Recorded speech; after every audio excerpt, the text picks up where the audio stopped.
तो संपूर्ण राजस्थान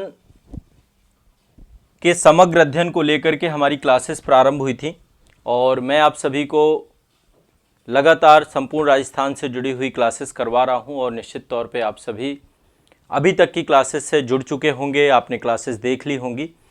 और अभी मैंने बिल्कुल आधारभूत से प्रारंभ किया है राजस्थान का, जो एक तरीके से कह सकते हैं कि बिगिनिंग से, कि राजस्थान का विस्तार क्या है, कौन कौन से ज़िले हैं, कौन कौन सा संभाग है, एक तरीके से राजस्थान का राजनीतिक मानचित्रण ये डिस्कस हो चुका है कि किन किन प्रदेशों से सीमा साझा करता है, कितना क्षेत्रफल है, अवस्थिति और विस्तार वाला टॉपिक पूरा कंप्लीट हो चुका है। अब हम जो पढ़ेंगे ना, एक बार राजस्थान का भूगोल पढ़ेंगे कि यहाँ का ज्योग्राफिकल स्थिति कैसी है, यानी कि राजस्थान के भौगोलिक प्रदेश कैसे हैं। तो भौगोलिक प्रदेश के आधार पे आज राजस्थान का हम वर्णन करेंगे। तो आज आप सभी लोग हेडिंग जरूर डाल लीजिए, राजस्थान का भौतिक प्रदेश या राजस्थान का भौगोलिक परिचय। हेडिंग डाल लीजिए, राजस्थान का भौगोलिक परिचय या राजस्थान के भौगोलिक प्रदेश। ठीक है, तो आज हम राजस्थान राज्य के भौगोलिक प्रदेशों के बारे में चर्चा करने वाले हैं। अब एक चीज़ ध्यान रखिएगा, कोई भी क्षेत्र हो, कोई भी प्रदेश हो, जब हम उसके भौगोलिक प्रदेश की बात करते हैं तो बहुत सारे उसके कारक होते हैं, फैक्टर होते हैं। भौगोलिक तत्वों के आधार पर ही हम किसी भी क्षेत्र का भौगोलिक वितरण कर सकते हैं, भौगोलिक तरीके से उसको बांट सकते हैं। चाहे वो उच्चावच हो, चाहे वहाँ की जलवायु हो, है ना, उच्चावच, जलवायु, प्राकृतिक वनस्पति, या वहाँ पे मृदा किस प्रकार की पा रही है, वहाँ पर वर्षा का वितरण क्या है। तो कई सारे कारक होते हैं जिन कारकों के आधार पर ही हम किसी भी क्षेत्र के भौतिक विभाजन को देख सकते हैं, भौगोलिक प्रदर्शन को देख सकते हैं। एक बार फिर से मैं आपको रिपीट कर रहा हूं कि किसी भी क्षेत्र के भौगोलिक विभाजन को लेकर के कई सारे भौगोलिक कारकों पर निर्भरता होती है, जिसमें से उच्चावच एक प्रमुख कारक है ना। कहीं पर जो है पर्वतीय क्षेत्र है, कहीं पर पठारी क्षेत्र है, कहीं पर मैदानी क्षेत्र है, तो उच्चावच एक बड़ा कारक होता है ना। वहाँ की जलवायु कैसी है, जलवायु का निर्धारण होता है कि अक्षांशीय और देशांतरी विस्तार कैसा है उसका, है ना। कोई समुद्री क्षेत्र से तो लगा हुआ क्षेत्र नहीं है, कोई लैंडलॉक एरिया तो नहीं है, मतलब सारी चीज़ें कारक निर्भर करते हैं। तो वहाँ की जलवायु क्या है, क्लाइमेट क्या है, प्राकृतिक वनस्पतियाँ किस प्रकार की पाई जाती हैं, वर्षा का वितरण कैसा है वहाँ पे, ये सब चीज़ें जो मिल करके किसी भी क्षेत्र के भौगोलिक परिचय को, भौगोलिक प्रदेशों में उसके विभाजन को दिखाता है। इस रूप में इसको देखा जा सकता है। ठीक है, अब देखिए, कहने का तात्पर्य यहाँ पे सिर्फ इतना सा है कि जब भी हमें किसी भी राज्य के भौगोलिक प्रदेश को देखना है तो उन कारकों को समझने का प्रयास करना है कि वो कारक कैसे हैं, उससे हम भौगोलिक तौर पर उसको बांट सकते हैं। अब यदि हम राजस्थान की बात करें तो राजस्थान भी आपका जो है भौगोलिक प्रदेशों के आधार पर देखें तो यहाँ पर भी उच्चावच पर्याप्त है। यहाँ पे पर्वतीय प्रदेश भी है, अरावली पर्वत श्रेणी है आपकी, है ना। यहाँ पर मैदानी क्षेत्र भी है, मैदानी क्षेत्र ऊपर जो है घग्गर का मैदान है, ये घग्गर वाला क्षेत्र है, और इधर चंबल का मैदान है। तो घग्गर नदी है, चंबल नदी है, वैसे बहुत ज़्यादा नदियाँ नहीं है राजस्थान में, बट इसके बाद भी मैदानी क्षेत्र भी यहाँ पर है। यहाँ पे पठारी क्षेत्र भी है ना। यहाँ पे पठारी क्षेत्र भी आपका है, ये हडौती का पठार बोला जाता है इसको, हडौती का पठार, या कह सकते हैं कि जो एक तरीके से पूरा का पूरा दक्षिण वाला क्षेत्र है, दक्षिण पूर्वी क्षेत्र है, तो दक्षिण पूर्वी क्षेत्र भी आपका पठारी क्षेत्र है पूरा का पूरा। ठीक है, अब कई प्रकार से कई सारे लोगों ने अलग अलग विभाजन किया है राजस्थान राज्य को लेकर के। ठीक है, सबसे पहला विभाजन राजस्थान का करने का प्रयास किया है प्रोफेसर बीसी मिश्रा जी के द्वारा। प्रोफेसर बीसी मिश्रा जी ने राजस्थान का भूगोल एक पुस्तक लिखी थी, और यह पुस्तक 1968 में लिखी थी। कब लिखा था, 1968 में। और ये पुस्तक एनबीटी के द्वारा, नेशनल बुक ट्रस्ट जो आपकी संस्था है भारत सरकार की, उसके द्वारा इसको प्रकाशित भी किया गया था। तो इस पुस्तक में राजस्थान को 7 भौगोलिक प्रदेशों में विभक्त किया गया था। ये मैं शुरुआती बात कर रहा हूं। अभी हम जो पढ़ेंगे राजस्थान को 4 भौगोलिक प्रदेशों में विभाजित करके पढ़ेंगे। ठीक है, पहला आपका जो यहाँ पे चूंकि वर्षा का वितरण बहुत कम है, उसका कारण क्या है, अरावली पर्वत श्रेणी का समानांतर होना। दक्षिण पश्चिमी मानसून जो आता है भारत में, उस मानसून को ये पवनें अवरोधक के तौर पर नहीं रोक पाती हैं। तो यहाँ पे मरुस्थल की स्थिति है, मरुस्थल मतलब 25 सेंटीमीटर से जहाँ कम वर्षा होती है, मरुस्थल की स्थिति है। ठीक है, तो पश्चिमी शुष्क क्षेत्र, ये पश्चिम वाला क्षेत्र है, यहाँ पे शुष्क क्षेत्र है पूरा का पूरा, है ना। रेगिस्तानी मैदान है, वार्षिक वर्षा यहाँ पे 15 से 25 सेंटीमीटर के आसपास होती है, और लगभग यहाँ पे जो है आपका जैसलमेर हो गया, बाड़मेर हो गया, बीकानेर हो गया, आपका जोधपुर का भी कुछ हिस्सा, पश्चिमी जोधपुर वाला हिस्सा, चूरू का भी कुछ थोड़ा सा क्षेत्र, ये वाला देख रहे हैं चूरू का क्षेत्र है यहाँ पे, ये वाला चूरू का क्षेत्र, ये आपका श्री गंगानगर है, हनुमानगढ़ है, और ये आपका चूरू वाला क्षेत्र है, चूरू का क्षेत्र है, नागौर का क्षेत्र है, ये क्षेत्र आपका जो है आता है आपका पश्चिमी शुष्क प्रदेश में। अब देखो जो शुष्क प्रदेश है, अभी तो मैं आपको थोड़ा सा प्रोफेसर बीसी मिश्रा जी के हिसाब से बता रहा हूं, फिर इसके बाद मैं आपको, बिल्कुल परेशान मत होइए, पहले हम परिचय के तौर पे, फिर मैं आपको चीजें थोड़ा बहुत लिखवा भी दूंगा, टेंशन लेने की जरूरत नहीं है, समझते जाइए, बस ये बहुत जरूरी है। अब दूसरा है, यहीं पर जो है एक 25 सेंटीमीटर की जो वार्षिक वितरण वाली वर्षा रेखा है, वो जो है इसको दो भागों में बांटती है, पश्चिमी शुष्क प्रदेश और पश्चिमी अर्ध शुष्क प्रदेश। अर्ध शुष्क यानी कि जहां पे वर्षा लगभग 25 सेंटीमीटर के आसपास होती है ना, अरावली के पश्चिम वाला क्षेत्र, ये मध्य वाला क्षेत्र देख रहे हैं ना, ये वाला है ना, ये पूरा का पूरा अरावली वाला क्षेत्र है आपका, अरावली वाला क्षेत्र है ये, अभी एक बार देखेंगे हम लोग। तो ये एक तरीके से आपका पश्चिमी शुष्क प्रदेश वाला क्षेत्र है, ये वाला देख रहे हैं, ये कलर यहाँ बदल रहा है, ये तो आपका है पश्चिमी, ये वाला क्षेत्र जो है आपका मरुस्थल वाला क्षेत्र है, पश्चिमी मरुस्थली क्षेत्र, पश्चिमी मरुस्थली। और ये वाला क्षेत्र जो आप देख रहे हैं ये पूरा अर्ध शुष्क मैदान है, ये भी रेगिस्तान है, राजस्थान में रेगिस्तान है, भारत में देखा जाए तो ये एक क्षेत्र है जहां पर रेतीला रेगिस्तान है, रेतीला रेगिस्तान है। वैसे देखें तो जो आपका ये दक्षिण भारत वाला क्षेत्र है, खासकर विदर्भ वाला क्षेत्र, इधर भी वर्षा बहुत कम होती है, कर्नाटक वाले कुछ क्षेत्रों में वर्षा बहुत कम होती है क्योंकि पश्चिमी घाट का वृष्टि छाया क्षेत्र पड़ता है। लेकिन भारत में जो रेतीला मरुस्थल है, दोनों प्रकार का मरुस्थल है, पथरीला मरुस्थल भी है यहाँ पे, वालू का स्तूप सहित वालू का स्तूप, बिना वालू का स्तूप के भी है, दोनों रूप में यहाँ पर पाया जाता है। ठीक है, तो अर्ध शुष्क प्रदेश ये अरावली के पश्चिम वाला क्षेत्र है, अरावली के पश्चिम वाला क्षेत्र, अरावली के पश्चिम वाला क्षेत्र है आपका, वार्षिक वर्षा 25 सेंटीमीटर के आसपास होती है। यहाँ पे कई जिले हैं, जालौर है, पाली है आपका, नागौर है, झुंझुनू है ना, उत्तर पूर्वी चूरू है आपका, और दक्षिण पूर्वी थोड़ा जोधपुर का भी, दक्षिण पूर्वी हिस्सा जोधपुर का भी यहाँ पे आता है अर्ध शुष्क प्रदेश वाले क्षेत्र में। ठीक है, इसके बाद जो है एक तरीके से नहरी क्षेत्र है, यहाँ पे आपको पता है कि इंदिरा गांधी कैनाल आती है, तो एक तरीके से सिंचित रेगिस्तान भी है। आपको पता है कि जो है मेसाता वाली हेड जो हनुमानगढ़ जिले में पड़ता है, मेसाता वाली हेड से लेकर के यहाँ पे मोहनगढ़ तक, अभी उसको आगे और बढ़ाया जा रहा है। आप लोगों ने मेरा एक वीडियो यदि अभी तक नहीं देखा तो जरूर देखिएगा, मैंने भारत दर्शन कार्यक्रम के अंतर्गत जो आपकी इंदिरा गांधी कैनाल है जो कि राजस्थान में जाती है, मेसाता वाली हेड से ही खड़े होकर के मैंने पूरा का पूरा एक वीडियो शूट किया है हनुमानगढ़ जिले से, वो वाला वीडियो एक बार जरूर देखिएगा। आजाद आईएएस एकेडमी के यूट्यूब चैनल पे वो वीडियो पब्लिश है, या फिर सर्च करिए भारत दर्शन भाई रवि प्रकाश आजाद और इंदिरा गांधी कैनाल, तो आपको ये वीडियो मिल जाएगा। ये वीडियो मतलब आपको भारत दर्शन सीरीज के अंतर्गत मैंने कंप्लीट कराया है। तो नहरी प्रदेश भी है, सिंचित प्रदेश है, इसी पूरे क्षेत्र में वर्षा तो नहीं होती पर सिंचन होता है।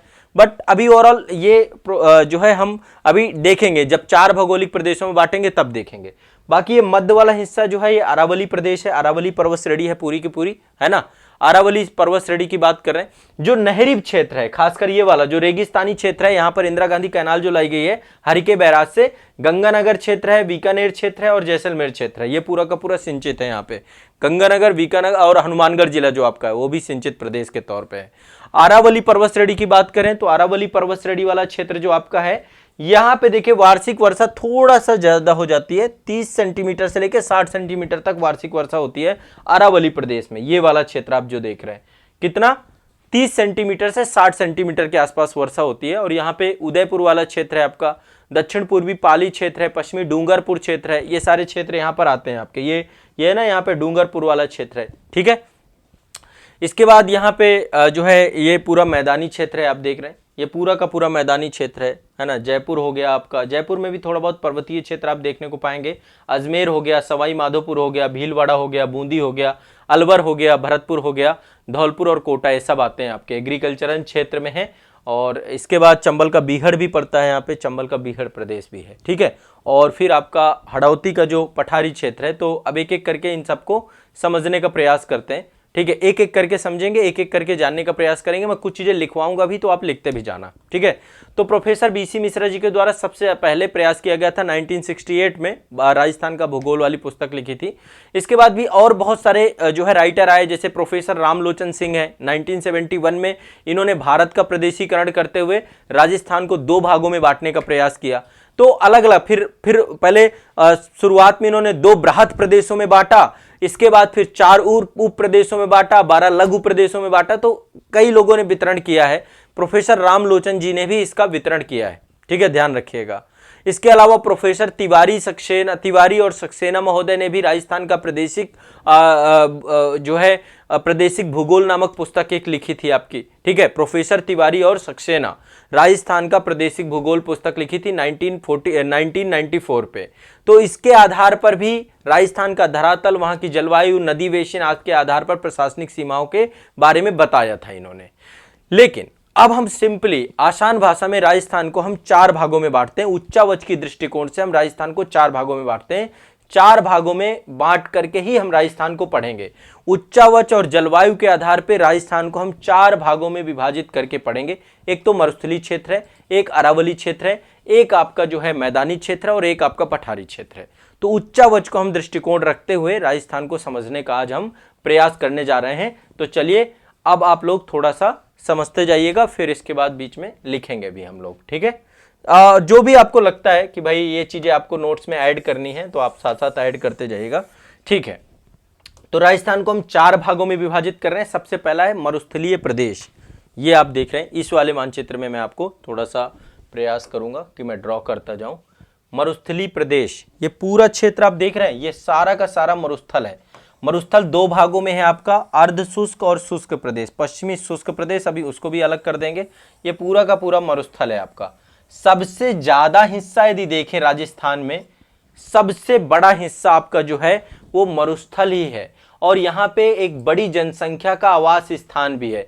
यदि हम राजस्थान में देखें तो टोटल 61%, 61.11% आपका मरुस्थल है। टोटल राजस्थान का 2/3 हिस्सा आपका मरुस्थल ही है ना। 61.11% जो हिस्सा है आपका क्या है, मरुस्थल का है। 61.11% हिस्सा आपका मरुस्थल का है, ठीक है। यहां पर लगभग 40% की जनसंख्या निवास करती है। कितनी है, 40% की आबादी आपकी मरुस्थलीय क्षेत्र में निवास करती है, ठीक है। तो पहला यदि हम विभाजन कर रहे हैं तो पहला विभाजन हम कर रहे हैं किस चीज में, पहला विभाजन हम कर रहे हैं शुष्क प्रदेश में, पश्चिमी शुष्क प्रदेश। और ये पूरा का पूरा यहां पर देखिए जो है आपका 25 सेंटीमीटर की जो वार्षिक वर्षा वितरण वाली रेखा है वो राजस्थान को 2 भागों में विभाजित करती है। एक हिस्सा आपका ये आप देख रहे हैं, ये आपका ये वाला पश्चिमी शुष्क प्रदेश और अर्ध शुष्क प्रदेश। तो ये पूरा का पूरा मरुस्थल है। मरुस्थल 2 भागों में बटा हुआ है, पश्चिमी शुष्क प्रदेश और अर्ध शुष्क प्रदेश। पश्चिमी शुष्क प्रदेश और अर्ध शुष्क प्रदेश, पहला तो एक हिस्सा ही है आपका, ठीक है। पहला है आपका पश्चिमी शुष्क प्रदेश और अर्ध शुष्क प्रदेश। इसके बाद दूसरा है आपका अरावली प्रदेश। दूसरा है आपका यहाँ पे ये अरावली प्रदेश, ये वाला हिस्सा पूरा का पूरा। अरावली पर्वत श्रेणी है, यहाँ पे सभी जानते हैं भारत की सबसे प्राचीनतम पर्वत श्रेणियों में से एक है ये, है ना। अरावली पर्वत श्रेणी प्रदेश, पर्वतीय प्रदेश, ठीक है। इसके बाद आपका यहाँ पे ये चंबल का मैदानी प्रदेश है, चंबल का मैदानी क्षेत्र है, ठीक है। चंबल का मैदानी क्षेत्र है, चंबल का ये वाला मैदानी क्षेत्र है। ये मैदान है आपका चंबल का पूरा, ठीक है। इसको बोलते हैं पूर्वी मैदानी प्रदेश। इसको हम दूसरा नाम पूर्वी मैदानी प्रदेश, मैदानी प्रदेश, पूर्वी मैदानी प्रदेश है ये। और ये पश्चिमी शुष्क प्रदेश है। आप भी यदि मानचित्र रखते हैं तो आप भी बना सकते हैं इसको, शुष्क प्रदेश, ठीक है। और ये वाला है आपका अर्ध शुष्क प्रदेश, अर्ध शुष्क प्रदेश, ठीक है। इसके बाद आपका ये वाला दक्षिण पूर्वी पठारी क्षेत्र, ये पूरा का पूरा क्षेत्र है आपका दक्षिण पूर्वी पठारी क्षेत्र, ये वाला।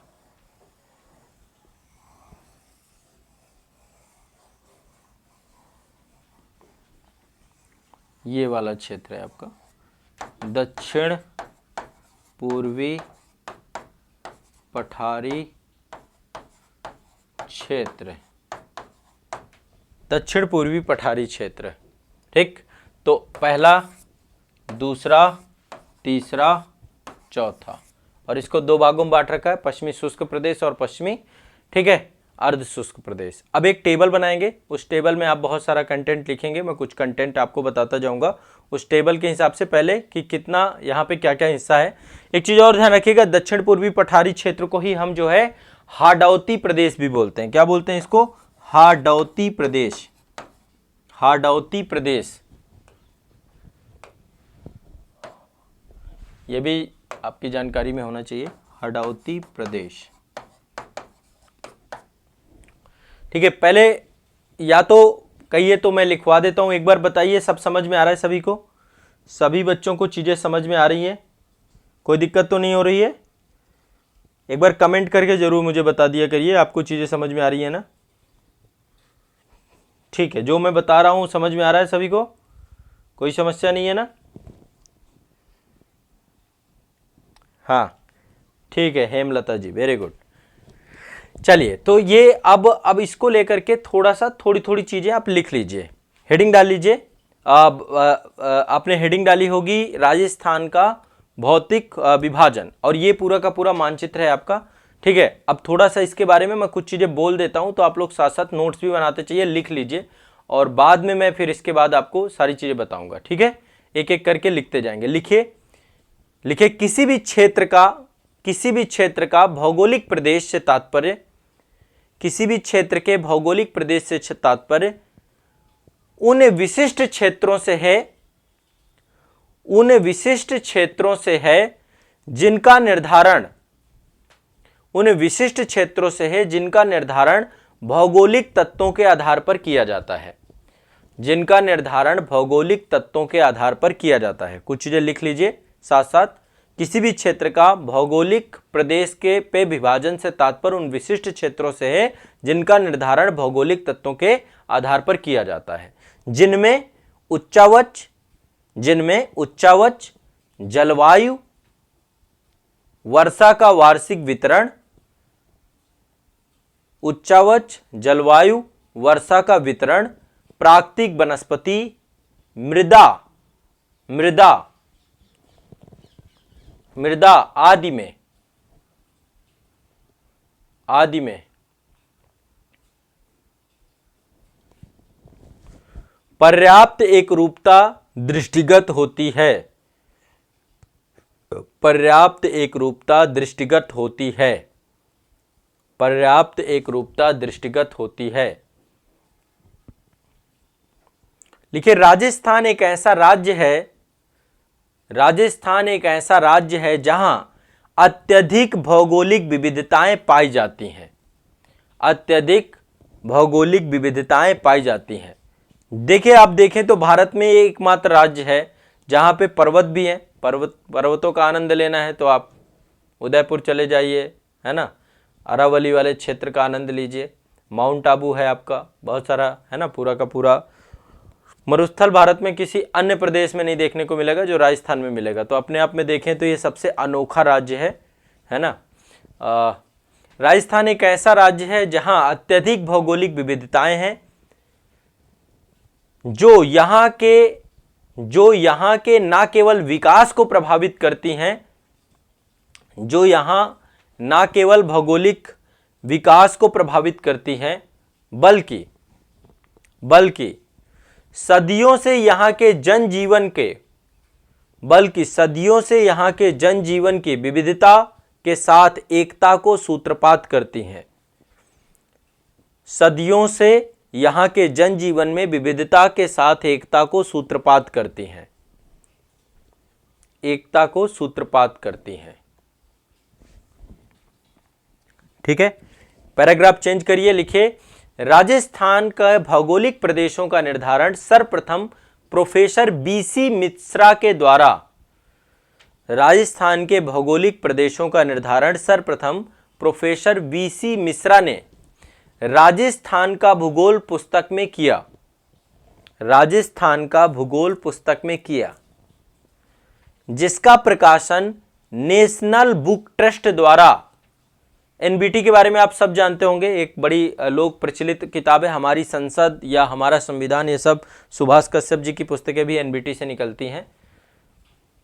ठीक है, राजस्थान के भौगोलिक प्रदेशों का निर्धारण सर्वप्रथम प्रोफेसर बीसी मिश्रा के द्वारा राजस्थान का भूगोल पुस्तक में किया गया, जिसका प्रकाशन नेशनल बुक ट्रस्ट के द्वारा 1968 में किया गया, जिसका प्रकाशन नेशनल बुक ट्रस्ट द्वारा 1968 में किया गया। उन्होंने राजस्थान को 7 भौगोलिक प्रदेशों में विभाजित किया। उन्होंने राजस्थान को 7 भौगोलिक प्रदेशों में विभाजित किया। ठीक है, अब इसको लिखने की जरूरत नहीं है, बस इतना आपको कम से कम जानकारी होनी चाहिए। बस इसके बाद पैराग्राफ चेंज करिए, आगे लिखिए, आगे लिखिए। इसी प्रकार प्रोफेसर रामलोचन सिंह ने, इसी प्रकार प्रोफेसर रामलोचन सिंह ने 1971 में, प्रोफेसर रामलोचन सिंह ने 1971 में, सभी लोग लिख रहे हैं ना, सबको लिखना है। मैं जो जो लिखवाता जाऊं, मैं प्रॉपर नोट्स बनवाता जाऊंगा ताकि आपकी तैयारी बेहतर होती जाए।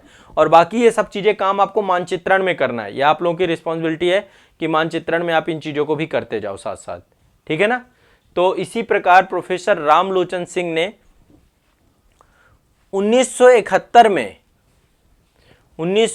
में भारत का प्रदेशीकरण करते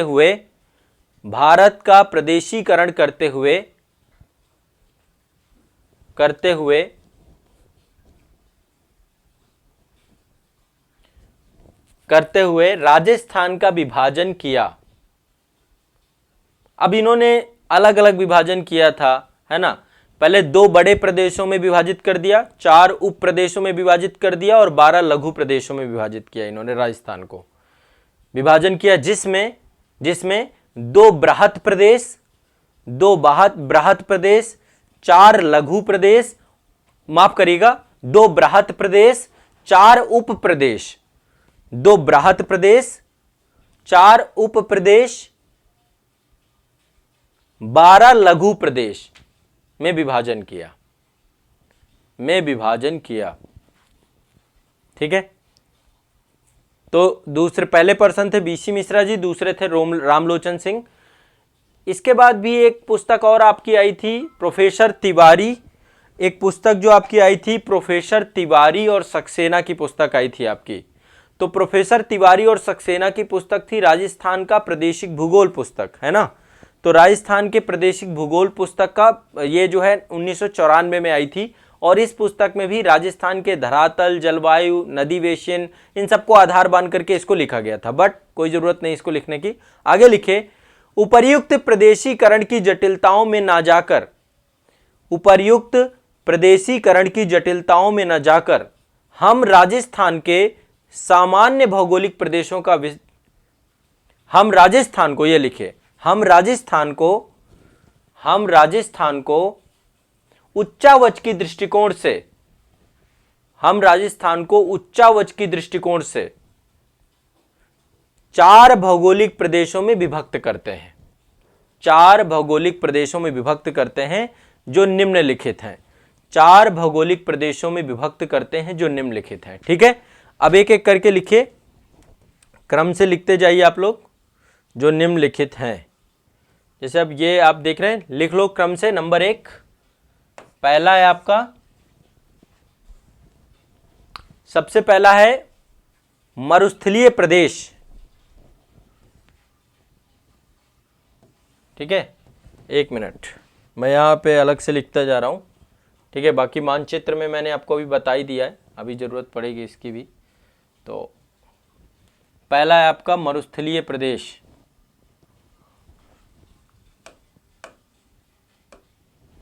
नंबर 1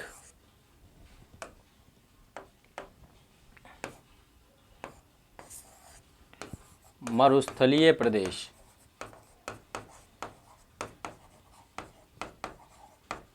ठीक है, दूसरे नंबर पे है अरावली पर्वतीय प्रदेश। दूसरे नंबर पे अरावली पर्वतीय प्रदेश। तीसरे नंबर पे है आपका मैदानी प्रदेश। मैदानी प्रदेश। ठीक है, और चौथे नंबर पे है आपका दक्षिण पूर्वी पठारी प्रदेश। दक्षिण पूर्वी पठारी प्रदेश। ठीक है, इसका नाम है, इस पूरे क्षेत्र का नाम है आपका हाडौती प्रदेश। हाड़ौती प्रदेश। तो ये 4 भागों में राजस्थान को विभाजित किया जाता है। ये 4 भाग हैं। ये देखिए 4 भाग आपके कुछ इस तरीके से आप देख सकते हैं। ये है आपका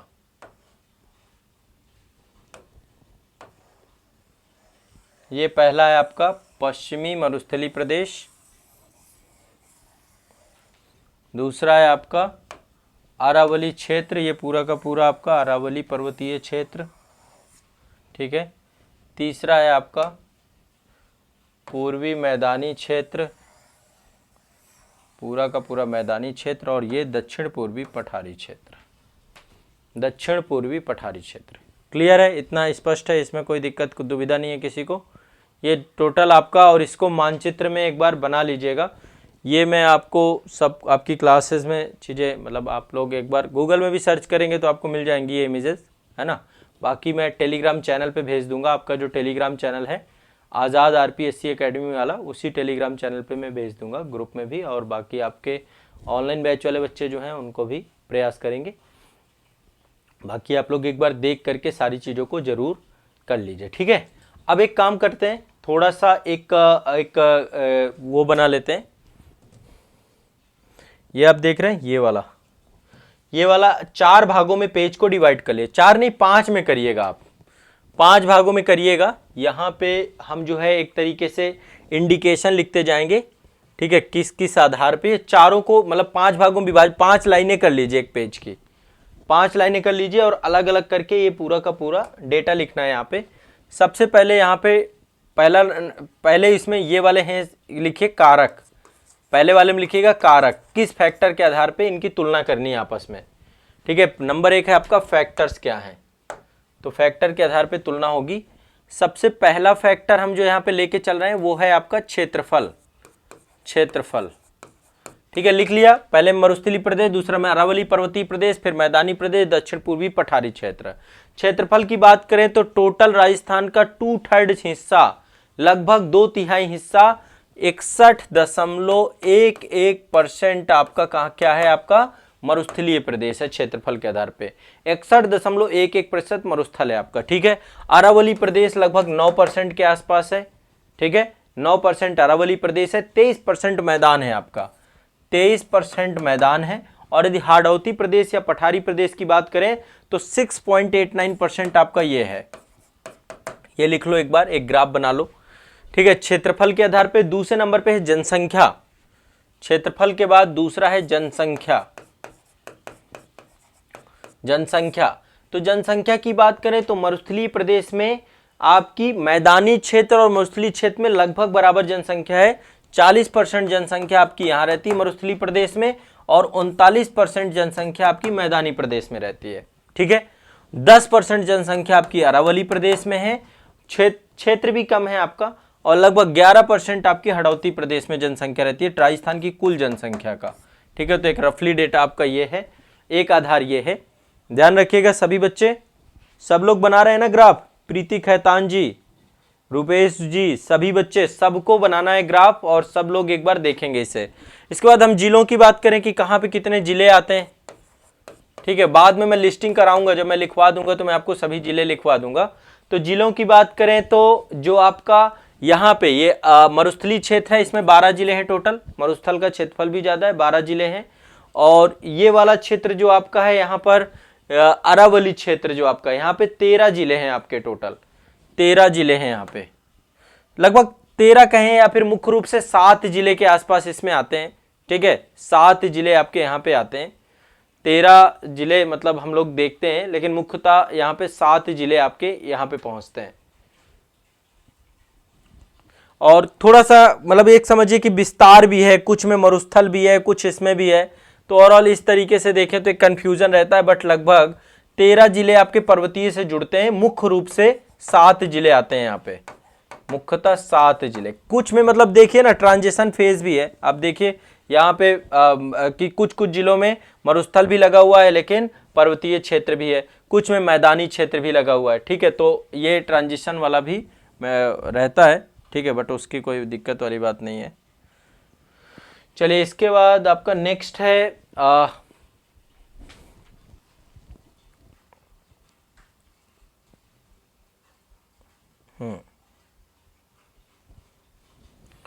ठीक है, जिले हो गए। इसके बाद यहाँ पे आगे जो है आपके जिलों की संख्या, यहाँ पे मैदानी प्रदेश में लगभग 10 जिले आते हैं आपके मैदानी प्रदेश में, और जो आपका पठारी क्षेत्र है यहाँ पे 7 जिले आते हैं। ठीक है, तो जिलों के आधार पे अलग अलग है। इसके बाद मिट्टी की बात करें कि यहाँ पे किस प्रकार की मिट्टी पाई जाती है।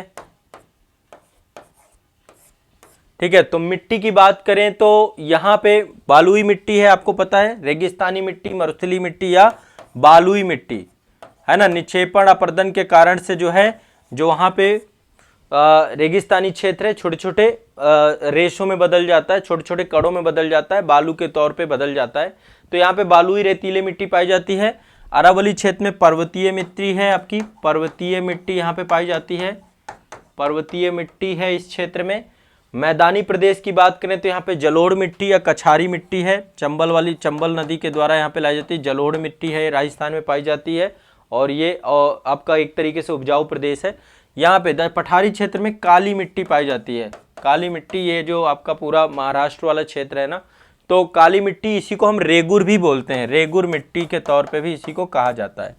इसके बाद अगला आधार बनाते हैं कारक है जलवायु, कहाँ पे कौन सी जलवायु पाई जाती है, बाकी जलवायु को हम अलग से भी पढ़ेंगे। ठीक है, तो यदि हम जलवायु की बात करें तो यहाँ पे शुष्क एवं अर्धशुष्क जलवायु पाई जाती है। वर्षा होती नहीं, 25 सेंटीमीटर से कम वर्षा है, तो शुष्क एवं अर्ध शुष्क जलवायु पाई जाती है, अर्ध शुष्क। और इसी आधार पर रेगिस्तानी क्षेत्र को 2 भागों में बांटा भी जाता है, पश्चिमी शुष्क क्षेत्र और अर्ध शुष्क क्षेत्र। ठीक है, 2 भागों में बांटते हैं।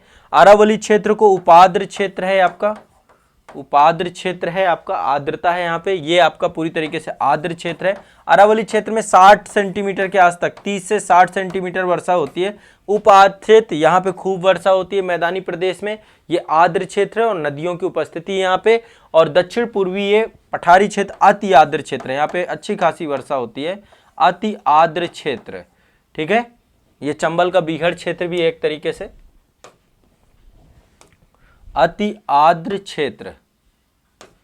ठीक है, तो ये आपका जो है यहाँ का जलवायु वाला चीज है। ठीक है, ये आपका एक ग्राफ है, सबने बना लिया, सब बना रहे हैं ना, कर रहे हैं, चीजें समझ में आ रही हैं, ये बताओ समझ में आ रहा है सब, हवा ऊपर से तो नहीं जा रही ना चीजें। अभी टेंशन ना लो, सब याद कराता जाऊंगा, मेरा उद्देश्य यही है।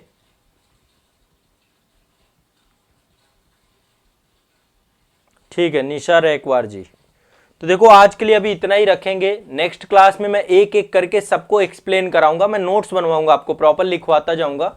ठीक है, एक एक करके हम लोग देखेंगे कि जो है जितने भी हम लोग देखेंगे चीज़ों को लेकर के कि मरुस्थलीय क्षेत्र का विकास कैसे हुआ, तो मरुस्थल का उद्भव क्यों हुआ, इसको हम समझने का प्रयास करेंगे कि यहाँ पे मरुस्थल आया कैसे, क्या रीजन्स हैं, मरुस्थल क्यों पाए जाते हैं, और पूरे विश्व में मरुस्थलों का जो वितरण है वो लगभग 23.5 डिग्री उत्तरी अक्षांश या दक्षिणी अक्षांश और महाद्वीपों के पश्चिमी तटों पर ही क्यों मरुस्थल है, इसका भी हम उत्तर देखेंगे। और भारत में जो हमारे मरुस्थल पैदा हुआ इसके पीछे का कारण क्या है, इसको समझने का प्रयास करेंगे। और इसके बाद जितने भी मैंने भौगोलिक प्रदेश आपको बताए, इन सभी भौगोलिक प्रदेशों के बारे में डिटेल से एक एक करके पढ़ेंगे। तो आज के लिए इतना ही रखते हैं, सेशन यहीं पे समाप्त करेंगे। और आप लोग एक बार फीडबैक जरूर दीजिए कि कैसा आपको लग रहा है, क्लास में कैसे समझ में आ रहा है। एक बार सभी बच्चे एक बार फीडबैक जरूर दें।